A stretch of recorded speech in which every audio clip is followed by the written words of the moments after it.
సముద్రము మధ్య మార్క్స్ వార్త తూకన మార్కెంట్ పేరు మార్క్స్ వార్త ఆరోగ్యం.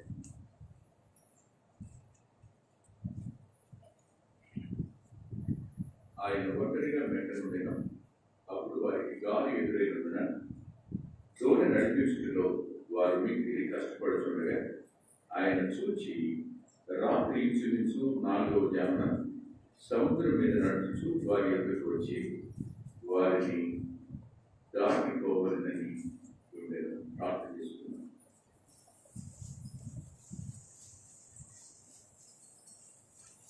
ప్రియుడైన మా పరలోక తండ్రి, జీవాధిపతుడైన మా పరలోక తండ్రి, పరిశుద్ధుడైన మా తండ్రి, మరోసారి మీ ప్రియ కుమారుడు మా రక్షకుడు అయిన యేసుక్రీస్తు ప్రభు వారి పరిశుద్ధ నామంలో దయగలిగిన మీ పాదాల సమీపానికి వస్తున్నాం. వాక్యం మీది మాట్లాడుతున్నవాడు మీ పాద పరిచారకుడు, వింటున్నవారు సంఘంలో మార్గంస్ పొంది లోకానికి బాప్తిస్మ సాక్ష్యం ఇచ్చి మీ శరీరంలో అవయవాలుగా మారినవాడు. అలాంటి వారితో మాట్లాడడానికి మీరు సమయం చెల్లిస్తున్నాను. కొద్ది మాటలు చెప్పడానికి నాకు అవసరమైన ఆత్మని మొదలైనది యేసుక్రీస్తు ప్రభు వారి పేరు ప్రార్థిస్తున్నాను తండ్రి. ఆమేన్.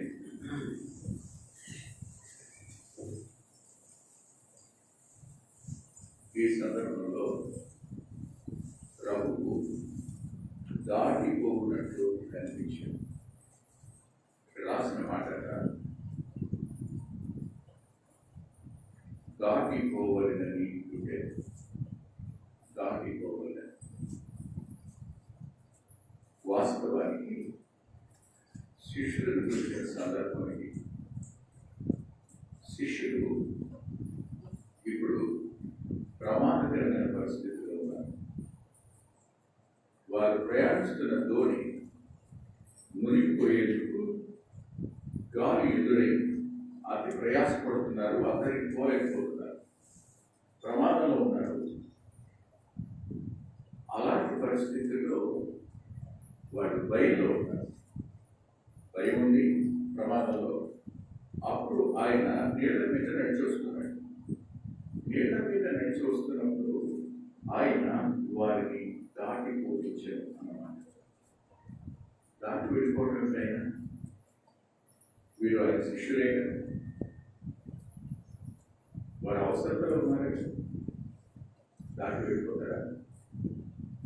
చాలాసార్లు విశ్వాస జీవితంలో ప్రమాదాలు ఎదురైనప్పుడు మనం ఇలాంటి ఆలోచనలు వచ్చేస్తాం. యోగి గారు అంటాడు, ఇదిగో నేను వేదన చెందుతున్నాను, ఆయన నాకు కనిపించలేదు కానీ ఇదిగో నా ముందుగా దాటిపోతున్నాడు. విశ్వాసి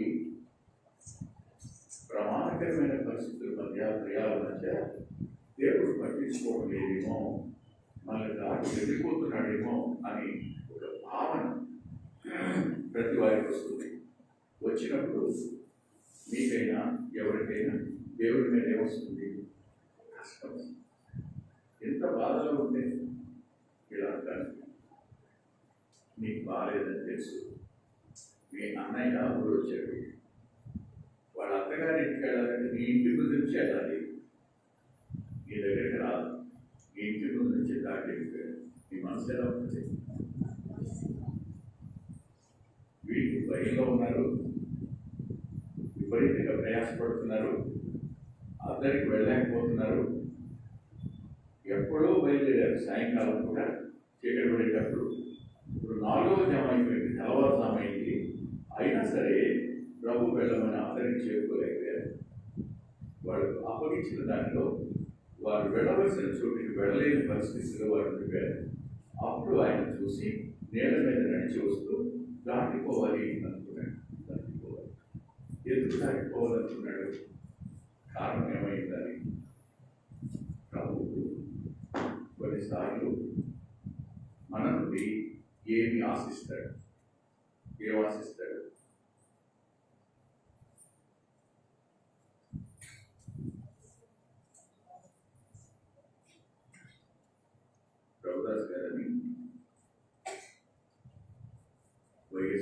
వచ్చాడు ఆయన సేవ చేశాడు నంద్యాలలో. ఆయన జీవితం రాయడానికి ప్రభు నాకు అవకాశం ఇచ్చాడు. ఆయన జీవితం రాస్తున్న రోజుల్లో ఆయన నలుగురు ఆడపిల్లలు. ఈ నలుగురు ఆడపిల్లల మీద సంఘ పెద్దగా ఒక ఆయన 20 అంశాల మీద పాంప్లెట్ చేశారు. ఆడపిల్లలు వాళ్ళు మంచిగా చదువు డిగ్రీస్ లెవెల్లో ఉన్నారు. వాళ్ళు డిగ్రీ చదువు మంచి పీజీ చదువుతున్నారు. వీళ్ళు బ్యూటీ పార్లర్కి వెళ్తున్నారని, ఐబ్రోస్ కట్ చేసుకుంటున్నారని, వీళ్ళు మేకప్ వేసుకుంటున్నారని, వీళ్ళు పిల్లలకి గిఫ్టింగ్లు కోసుకుంటున్నారని, ఫలానా సినిమా షూటింగ్ కోసం వెళ్ళి నటులు కావాలి అంటే వెళ్ళి అందులో పాల్గొన్నారని, ఇవన్నీ అతని మనసులో కనిపించుకున్నవి. వాళ్ళు చేసినవి కావు, అవన్నీ పనిచేశారు. సేవ చేయగలరు. తలకు కుళ్ళిపోయారు కుటుంబం. ఆ కుళ్ళిపోయిన టైంలో మరి వాళ్ళని నానే ఏమనలేదమ్మా అని అడిగారు. ఒక్క మాట కూడా లేదు కదా. మరి మీకేమనిపించింది అంటే, మా మీద ఇంత నిందు వస్తే నాన్న మాతో ఏం మాట్లాడలేదు, ఈ పని చేసిన వాటితో ఏం అనలేదని చెప్పలే. బాధపడ్డాను కదా, భలే బాధపడ్డాను. అలాగమ్మా మరి మీ బాధ ఎలా పోయిందని అడిగారు. అవతల మేము ఉంటాము, యువతల నాన్న ఉంటారు. మేము బయలుదేరి బాత్రూమ్కి వెళ్ళాలంటే నాన్నవాడి గదిలో నుంచి వెళ్ళాలి. రాత్రి 2 గంటలకు నేను లేచి బాత్రూమ్కి వెళ్తున్నాను. వాష్రూమ్కి వెళ్తా ఉన్నప్పుడు నాన్న ఆ గదిలో ఉంది. ఎడమకాలు సహకరించడానికి కుడికాలు మీద మోకరించి ఒక కాలు పైకి మట్టు పెట్టుకుని మోకాల మీద మనసు మీద తలపెట్టుకుని మూలుగుతున్నాడు. మూలుగుతున్నాడు ఆయన. నాన్న మూలుగులు మాకు కనబడితే ఒక్క మాట అనకపోయినా మా నాన్నలో ఇంత బాధ ఉంది కదా అంతే కదా. నాన్న మీద ఉన్న బాధలో పోయింది. చాలాసార్లు ఇలాంటి ప్రమాదాలు ఉన్నప్పుడు ప్రార్థన కూడా చేయలేదు. ప్రార్థన చేసే మనసు బాధ మాత్రమే ఉంటుంది. అప్పుడు వాళ్ళు ఏం చేశారు చూడండి. శిష్యులు 6వ అధ్యాయంలో 49 వచ్చింది. ఆయన సముద్రం మీద నడుస్తా వారు చూసి గౌతమని బలంచి కేకలు వేస్తే అదే వాళ్ళు ఏమి చేయాలి, కేకలేశారు. కేకలేశారు ఎవరు కేకలేసుంటారు? వెళ్తుందేమో నీళ్ళ మీద. నీళ్ళ మీద ఏ మనిషి నడవలేదు. చూసి భయపడిపోయి కేకలేశారు. రక్షించమని కదా. ఏం కేకలేశారు? దండకారణ్యంలో 10 సంవత్సరాల క్రితం వెళ్తే ఫారెస్ట్ ఆఫీసర్స్ ఫారెస్ట్ వాళ్ళు క్వార్టర్స్ ఇచ్చారు. నేను కొంతమంది ప్రదర్శన పడుతున్నాం.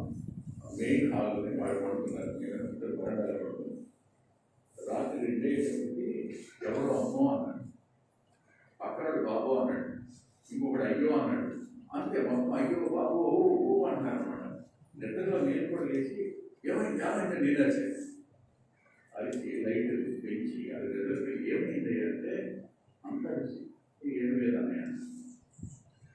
సరే చేశారు కదా 2:30 మోకరించి ప్రార్థన చేసుకుందాం. ప్రార్థన చేశారు. ప్రార్థన అంతా అయిపోయిన తర్వాత ఏమనుకుంటానంటే, రే మనం అడగడం కదా అన్నయ్య కూడా వేసాడు. నేను కూడా వాళ్ళు అరవడానికి తప్పు కాదు కానీ వాళ్ళతో పాటు నేను అరిస్తే ఆ తప్పు. అందులో పెద్ద ఆయన ఉంది, రైతేనయ్యా మనం అరిసాము, ఆయన అరిశాడు కానీ నువ్వు కూర్చున్న చోటు చేసావు. ఆయన కరెక్ట్ లేదు దీపం దాన్ని పెంచుకుని లేచి వచ్చి ఏం జరిగిందని ఆయన ఎక్కడ వచ్చాడు.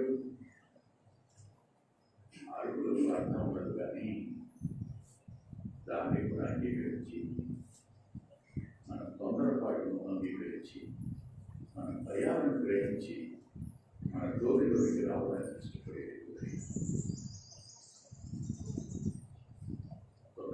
ప్రభువా, నేను అపార్థం చేసుకున్నాను ఆయన, నన్ను క్షమించు అనుకున్నాను.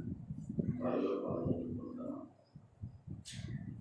ఎన్నిసార్లు తొందరపడుతాను, ఎన్నిసార్లు కష్టపెట్టుకుంటాను. ఖచ్చితంగా మనం ఆయన క్షమాపణ కోరవలసింది. తర్వాత లూకాసు వార్త 24వ అధ్యాయం.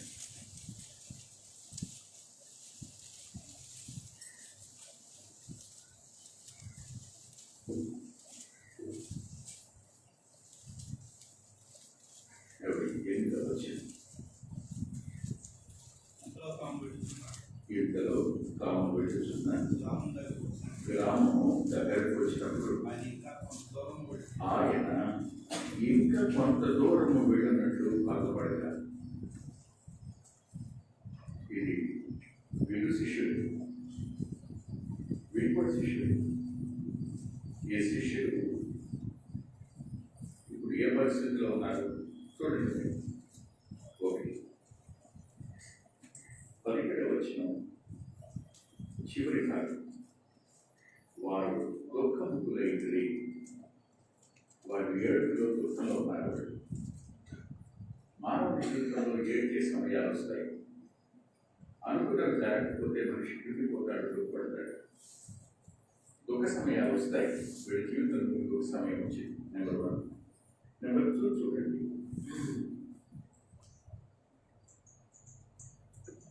పద్నాలుగు 17 వచనాలు. జరిగిన సంగతుల నుంచి వచ్చి ఒకరితో ఒకరు సంభాషించుంటే వారు సంభాషించు ఆలోచించుకొనిచుండగా, అదే సంభాషించు ఆలోచించుకొనిచుండగా, వీళ్ళంతానే ఇద్దరు బయలుదేరుతున్నాం, మాట్లాడుకుంటుండగా నువ్వు అడిగిన ప్రశ్నకి నేను వెంటనే జవాబు చెప్తాను. నేను నీకంటే నువ్వు చెప్తావు, కానీ అడిగిన ప్రశ్నకు ఆలోచించుకుంటున్నాము అంటే అర్థమైంది. కారులో ప్రయాణం చేసినప్పుడు అన్నప్పుడు ఫలానా ఊరిలో ఎప్పుడు మీటింగ్ అంటే ఇదివరకు అన్నీ చెప్పామండి. శ్రీశైలం దగ్గర దాని పేరు లేదు. కానీ ఇప్పుడు ఉదయం 10 గంటలకు ఆలోచిస్తే సాయంకాలం 3 గంటలకు వస్తుంది. ఇప్పుడు ఏమైంది?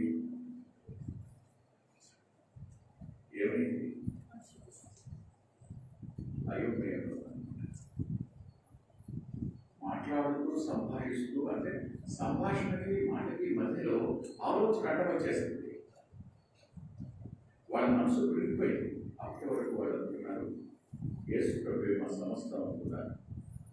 అన్నింటినీ విడిచిపెట్టి ప్రభు వెంట వచ్చారు. కానీ అలాంటిది వాళ్ళు చూస్తూ ఉండగానే ఆయన తమ నుంచి పట్టుకుని వెళ్ళిపోయారు. ఆయన పిలాతు హేరోదులో తీర్పు తెచ్చిపడ్డాడు. ఆయన సిలువ వేయబడ్డాడు, చంపబడ్డాడు. అంతే, గుండె చెదిరిపోయింది. అరే మనం సమస్తం ఆయన వెళ్ళాం కదా, అన్నింటినీ విడిచిపెట్టి వెళ్ళాం కదా, అన్నీ విడిచి ఆయన దగ్గరికి వచ్చాం. ఇప్పుడు ఆయన ఒక మనిషి ఎలా చనిపోయాడైనా నిజంగా మెస్సీ అనుకున్నామే, దేవుడు అనుకున్నామే. అలాంటి వాడు ఎంత క్రూరంగా హింసించబడ్డామా, వాళ్ళంతా బాధపడి ఒక మాట కూడా ఆయన అనకపోవడమా, ఏమిటి అంత ఆశ్చర్యం. ఇతరుల గురించి 3వ రోజున కబురు ఆయన్ని సృష్టికి వెళ్ళిపోయారని, ఆయన ధ్యానాన్ని సృష్టికి వెళ్ళిపోయారని. వెళ్ళిన స్త్రీలేమో మాకు దేవతలు కనపడ్డారని చెప్పారు. ఒక ఆమెమో ఆయన నాకు కనపడ్డాడని చెప్పారు. ఏది నమ్మాలి, ఏది నమ్మకూడదు? ప్రభుత్వం చూస్తేనేమో 50 శిష్యులు ఎత్తుకెళ్ళిపోయాం దేహాన్ని చెప్తున్నారు, వీళ్ళేమో మేము చూసామని చెప్తున్నారు. ఏది నమ్మాలో అర్థం కాదు. అయోమయం పాలైపోయారు. ఏడుపు చేస్తుంది. అంటే మా ప్రభువు మమ్మల్ని విడిచిపెట్టిపోయాడు. గుర్తించండి, కొన్నిసార్లు మనం దేవుని సన్నిధిని కోరుకుంటాం. దుఃఖ సమయం దేవుడిని కోల్పోవడం వల్ల, అయోమయ సమయం దేవుడు మనం ఆయన సన్నిధి తీసుకోవలేకపోవడం వల్ల, ఈ 2 కారణాల చేత మనిషి కృంగిపోతాడు. నిరాశలో పడిపోతాడు. దుఃఖం, అయోమయం, నిరాశ, ఈ మూడు పరిస్థితులు విశ్వాస జీవితంలోకి వస్తారు. రాకుండా ఎవరో లోకంలో బోధ చేస్తున్నట్టుగా ప్రభువుని నమ్ముకుంటే అన్ని వేడి జరుగుతాయి. ఒకటి ప్రభువుని నమ్ముకుంటే పొలాల మీద పొలాలు ఉంటారనుకోండి. ప్రభువుని నమ్ముకుంటే పిల్లలందరూ హైయెస్ట్ ర్యాంకులు వచ్చేస్తే ఉద్యోగాలు వచ్చేస్తారనుకోండి. ఖచ్చితంగా విడిచిపెట్టండి. వాళ్ళకి మంచిగా భవిష్యత్తు ఇస్తారు. కానీ శ్రమ కూడా తీసుకుని పెడతారు, బాధ కూడా తీసుకుని పెడతారు. ఆయన నిరాశ డిసప్పాయింట్మెంట్ కూడా తీసుకెళ్తాడు.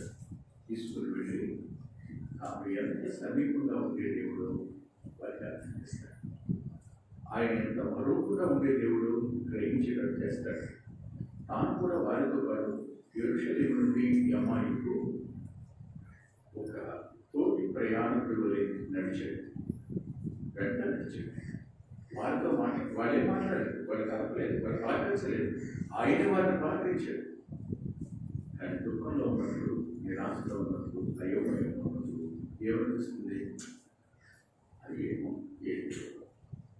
కదా. ఒక మాట చెప్పారు. జాన్ బనియన్ బెడ్ఫోర్డ్ జైల్లో బంధించబడ్డాడు. ఎందుకు అంటే బయటకు వెళ్ళి బహిరంగంగా సువార్త ప్రకటించడం. అప్పట్లో బయట సువార్త ప్రకటించకూడదు.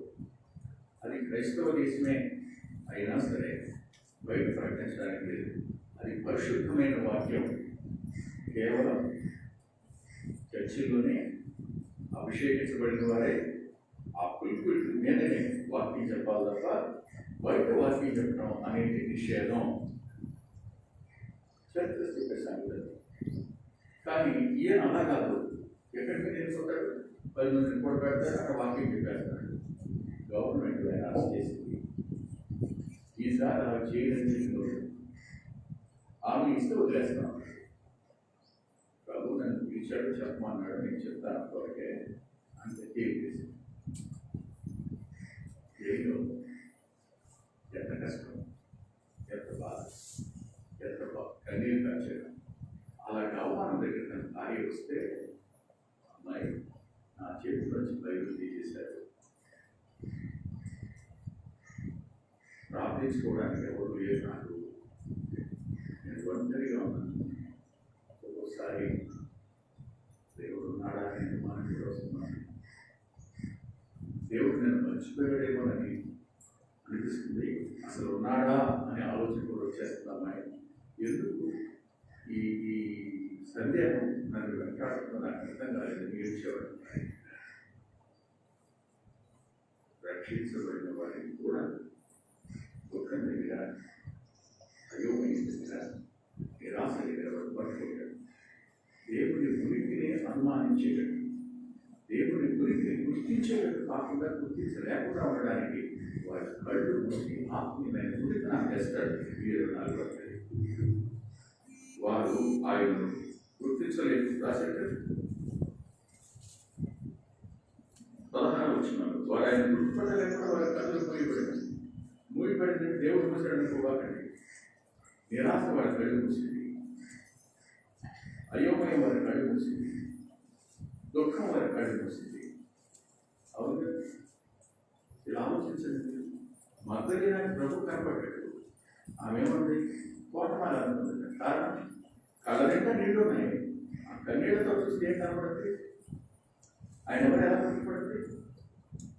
ఇక్కడ పడితే ఎన్నిసార్లు దుఃఖం ఇచ్చినప్పుడు, అయోమయం ఇచ్చినప్పుడు, నిరాశ వచ్చినప్పుడు కనులు మూయబడిన వాడిపై పరలోకపు సంగతులను మర్చిపోయి, దేవుని ఉనికిని మర్చిపోయి, దేవుడు మనతో మాట్లాడుతున్నా పట్టించుకో.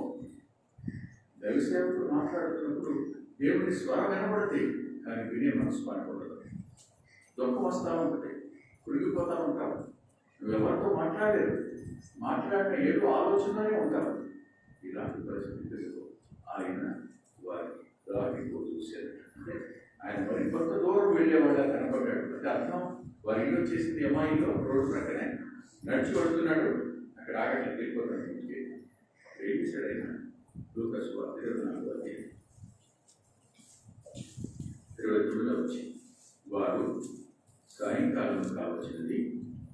బ్రతుకుని మాతో కూడా ఉండమని చెప్పి ఆయనను బలవంతము చేసేది.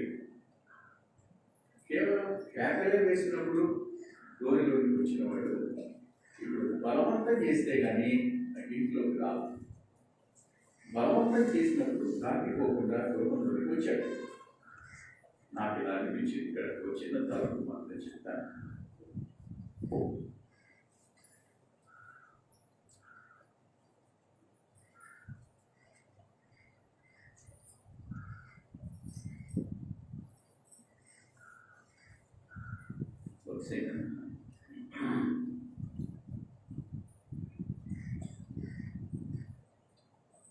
ప్రార్థిస్తూ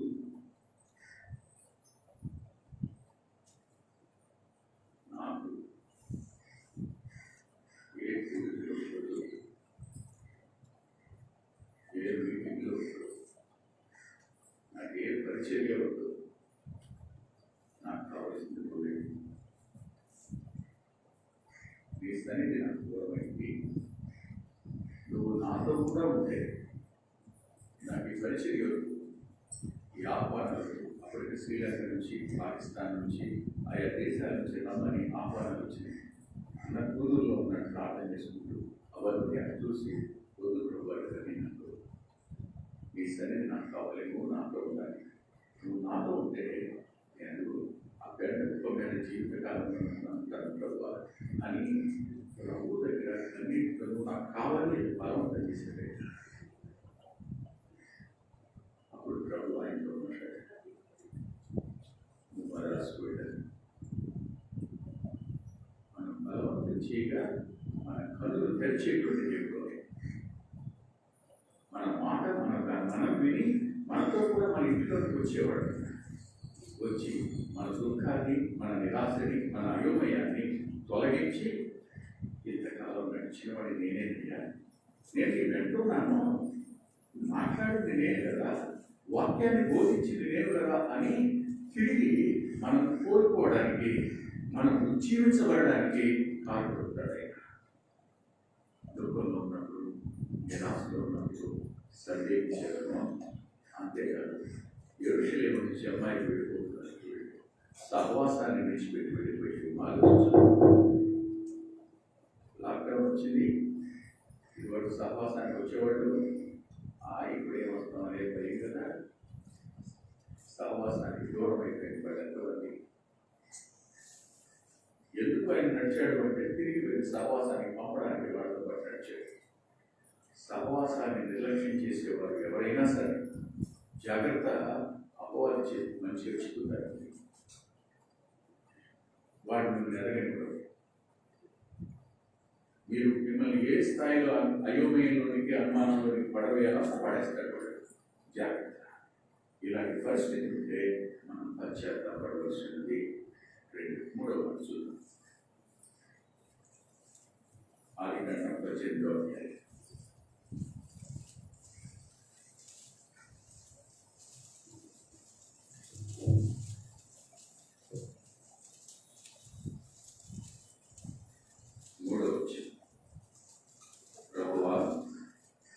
నీ కటాక్షలు నా మీద ఉండేడగా ఇప్పుడు నీ దాసుని దాటిపోదు. అబ్రహాము దేవుడు ఎరిగినవాడే, దేవుడు తిరిగి ఉన్నవాడే, దేవుడు చెప్పిన చోటి ప్రయాణం చేసుకున్నవాడేగా. అతడు దేవుని యొక్క అనుచరుడిగా, ప్రభుని వెంబడిస్తున్నవాడేగా. ఇలాంటి మమ్మల్ని ఎదుట సింధూర వనంలో ఉన్నాడు. ఆ రోజు మధ్యాహ్నం ఎండ కూడా వాటిలో కూర్చుని ఉన్నాడు. ప్రభు కనిపించాడు. తీరా చూస్తే 3 మనుషులు కనపడ్డారు. కనపడగానే లేచి పరిగెత్తుకు వెళ్ళి నేల వరకు సాష్టాంగపడ్డాడు. సాష్టాంగపడిన మాట అన్నాడు, అయ్యా నీ కటాక్షము నా మీద వస్తే నీ దాసుని దాటి పోవద్దు. అంటే అర్థం వాళ్ళు దాటిపోయేవాళ్ళలాగానే కనిపించారు. తన దగ్గరికి వచ్చిన వాళ్ళలాగా లేరు. వాడు వాళ్ళు వేరే ప్రయాణం మీద సుదీర్ఘమైన ప్రయాణం దీర్ఘ ప్రయాణంలో వెళ్ళిపోతున్న వాళ్ళలాగా గాలిలో తన దగ్గరికి అక్కడ వచ్చి వెళ్ళిపోతున్న వాళ్ళని అనిపిస్తే వదులుతుంది ఆగాలి దాటిపోవద్దు అని వాళ్ళని ప్రతిమాలి. ఈ సందర్భం ఏంటి అంటే ప్రభువు నమ్ముకున్నాం, బాప్తిస్మం సాక్షించారు, సంఘంలో చేరారు, కానీ ఇంకా రక్షించబడని రక్త సంబంధులు ఉన్నారు. మరి కొంతమంది రక్షించబడి కూడా లోకంలో ఉన్నారు. నాశనం కాబోయే లోకం మధ్య మీ ద్వారా ప్రభు దగ్గరికి వచ్చిన వాడు ఉన్నారు. కాలిపోతున్నాను, మండి మసైపోతున్నాను, సుధమ కుమారులో తన రక్త సంబంధించిన లోతు నీకు మాత్రమే. కానీ ఎక్కడున్నాడు? విశ్వాసులు ఉన్న చోట లేడు, లోకం ఉన్న చోట, పాపం ఉన్న చోట ఉన్నాడు. తీర్పు తీర్చడానికి ఆయన వచ్చిన వాడు వెంటనే తీర్పు తీర్చలేదు. ఆయన వాళ్ళు చేసింది ఆ రీతిగా ఉందో లేదో పరిశీలన చేసి అప్పుడు అంటాడు, నాకు దగ్గరికి వచ్చిన మొర సంపూర్ణంగా నెరవేరిందో లేదో తెలుసుకోవడానికి నేను వచ్చాను అన్నాడు. మాట అంటారు, God's judgment is so accurate. Nobody can blame it. It is perfect and complete also. దేవుడి తీర్పుని ఎవ్వరు తప్పట్లేదు. అది ఖచ్చితమైంది, సంపూర్ణమైంది, లోపరైంది. అంత తరిచి చూసి కానీ ఆయన తీర్పు తీర్చడు. మనం ఎలా అనుకుంటాం, ఇన్ని పనులు చేస్తే ఎవరెవరు కాగలదు. ఆయన దీర్ఘశాంతం కలిగిన వాడు, అన్నింటినీ పరిశీలించేవాడు, అన్నింటినీ కూర్చేవాడు. ఆఖరికి ఒకరోజు పడతాడు, అప్పుడు ఎవరు కోల్పోలేదు. తెలుగు దానికోవద్దు. తీర్పు రాబోతున్నప్పుడు తీర్పు మధ్య రక్షించబడని లోతు పెరుగుతున్నాడు. రక్షించబడని లోతు కార్యుడి, రక్షించబడిన శరీరానుసారంగా ఉన్న లోతున్నాడు. ఆ నాశనం కాబోతున్న పట్టణాలలోనే అక్కడ దాటిపోవద్దు అని దేవుడితో అబ్రహాము ఓసారి విజ్ఞాపన చేశాడు. కేకలేస్తే దాటిపోనివాడు, బలవంతం చేస్తే దాటిపోనివాడు, సాష్టాంగపడి బ్రతిమాలితే ఆగాడు. ఆగినవాడు చెప్పిన మాటలన్నీ విన్నాడు. విని ఇలా అనుకున్నాడు, నేను ఇతని దగ్గరికి భోజనానికి వచ్చాను అనుకున్నాడు. నేను ఎందుకు వచ్చాను చెప్పకపోతే బాగుంది కదా, ఇతని దాటి వెళ్ళి సులభాన్ని నాశనం చేయడానికి కదా నేను వచ్చింది. కాబట్టి నేను చేయని ఉద్దేశించింది నా అబ్రహాము చెప్పకుండా రాస్తానా అని చెప్పాడు. సులభ కుమారుడు నాశనం కోసం వచ్చాడు. ఎప్పుడు భూమిని నాశనం దర్శిస్తుందో తెలియదు. దానికి ముందు మనం ఉన్నాం. పేతురు ఎలా రాశాడు చూడండి.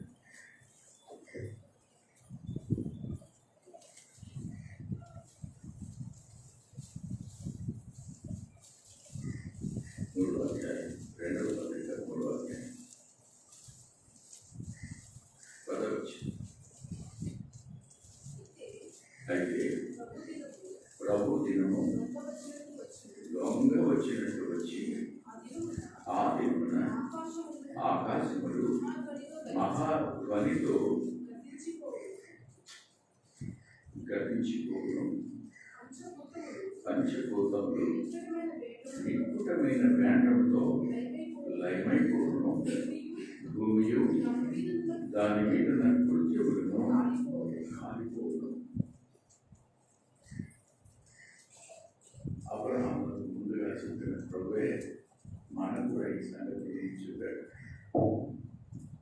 రేపు భూమి యొక్క స్థితి ఏమిటో చెప్పాడు. పంచభూతాల యొక్క స్థితి ఏమిటో కాబోతుందో చెప్పాడు. మొత్తం సంపాదించుకున్న సంస్థ ఎలా కాలిపోతుందో చెప్పాడు. కానీ ఆ మధ్యలో మీ రక్త సంబంధులు ఉన్నారు, మీ బంధువులు ఉన్నారు. వారి కోసం జ్ఞాపకం చేసేవారు. దేవుని పట్టు ప్రతిమాని కన్నీరు కాచి ఆయన దగ్గర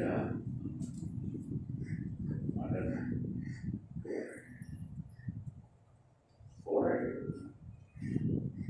వేరం చేయడంలా కనపడుతుంది కానీ ఆయన పాదాలు పట్టుకుని పోరాడిన పరిస్థితి అనిపించింది నాకు.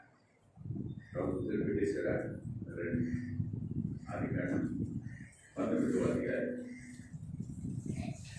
29వ వచ్చింది. దేవుడు ఆ మైదానపు పట్టణములను పాడు చేసినప్పుడు దేవుడు అబ్రహామును జ్ఞాపకం చేసుకుని లోతు కాపురమున్న పట్టణములను నాశనం చేసినప్పుడు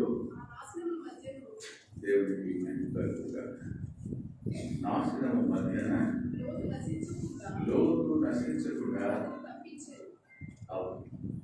నశించకుండా మన రక్త సంబంధాన్ని తప్పించగలిగిన దేవుడు ఆయన ప్రార్థన చేశారు. ఆయన అన్నాడు, నేను వచ్చు పర్యంతం నా మరణానికి ప్రచుర చేయండి. నేను వచ్చు పర్యంతం నా మరణానికి ప్రచుర చేయండి. అంటే నేను జీవించిన రక్తాన్ని గురించి చెప్పండి, నేను మరణించిన సంగతి చెప్పండి, నేను 3వ దినాన తిరిగి లేచిన సంగతి చెప్పండి. ఇది మీ బాధ్యత. నీ స్నేహితులకు చెప్పు, నీ రక్త సంబంధులకు చెప్పు, నీకు ఉన్న బంధువర్గానికి చెప్పు. ఎందుకోసం నువ్వు పిలువబడ్డారు? ఒక మాట కాదు. వారం గడిచింది. ఎంతమందికి చెప్పారు? ఎంతమంది కోసం విజ్ఞాపనం చేశారు? ఇవేమి లేకుండా బలంలో ఎలా పాల్గొంటారో చెప్పండి. చెప్పారా? అయితే పాల్గొంటారు. చెప్పలేదా? పశ్చాత్తాపడి క్షమాపణ కోరి వచ్చేవారు ఖచ్చితంగా చెప్పే వచ్చి వాళ్ళలో పాల్గొంటారనుకునే తీసుకుంది. దేవుడు అంగీకరిస్తాడు.